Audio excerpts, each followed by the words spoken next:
Pre, sama ka. Saan? Bili tayo sa kantin. Ay, ayoko. May baon ako dito. Tsaka ang susungit ng mga tindera doon. Ikaw na lang siguro.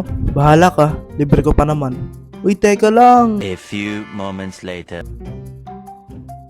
Pabili po. Ano? Isa nga pong ano. Bilis, ang tagal. Piatos po isa. Ilan? Isa nga po. Paki ko.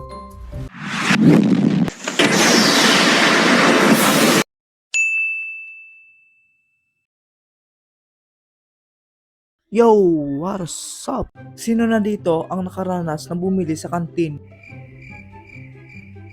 Haha. Anyways, ang pag-uusapan natin ngayon ay ang mga iba't ibang klase ng tindera o tindero sa kantin noong high school pa lamang ako. Game na agad. Tawag ko nun sa una, the slow. Ito yung tindera na sobrang bagal gumalaw. Ate, pabili nga. Teka lang. A few moments later. Nasaan na kaya yun? Kakalahating oras na ako dito. Wala pa din. Kalipat na nga ang tagal. A few moments later. Nasaan na yun? Lintek. Napagtripan na naman ako. Tapos, may tinatawag din akong The Grumpy. Ito yung tindera na sobrang sungit. Alam mo kung sino? Pabili po. Ano? Isa nga pong ano. Bilis, ang tagal. Piatos po isa. Ilan? Isa nga po. Paki ko. Next naman, ito yung tinatawag kong the decision. Yung siya na nagde-decision ng bibilin mo. Ate, pabili nga. Anong bibilin mo, Utoy? Isa pong burger. Magkano po? Naku, Utoy, mahal yan. Tapos hindi pa masarap. Kung ako sa'yo, dito ko na lang sa chocolate. Masarap na, mura pa. Sige po.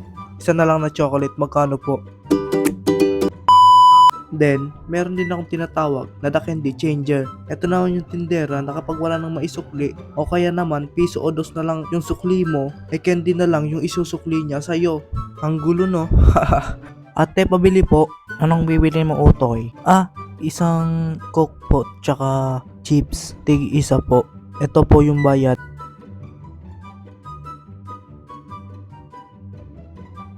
Teka lang, Utoy. Hanap ang panukli. A few moments later. Utoy, ito na sukli mo.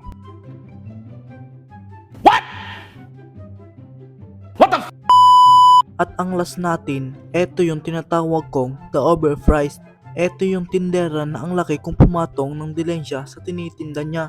Tapos pag sinabihan mo na mahal yung tinitinda niya, siya pa yung galit. Lupet, no? Ate, magkano po soft drinks nyo? Soft drinks pa, Utoy. 50 na lang sa'yo. Ay, 50? Mahal naman, samantalang doon sa amin, 20 lang naman yan. Di doon ka na bumili. Iba dito, iba doon ha. Ay, ganun po ba? Sige po, babili na lang akong isa. Bibili ka rin pala. Magre-reklamo ka pa. Oh, soft drinks mo. Nakakamiss yung mga ganitong eksena sa kantin, no? Kayo, naranasan nyo na ba yung ganitong eksena sa kantin?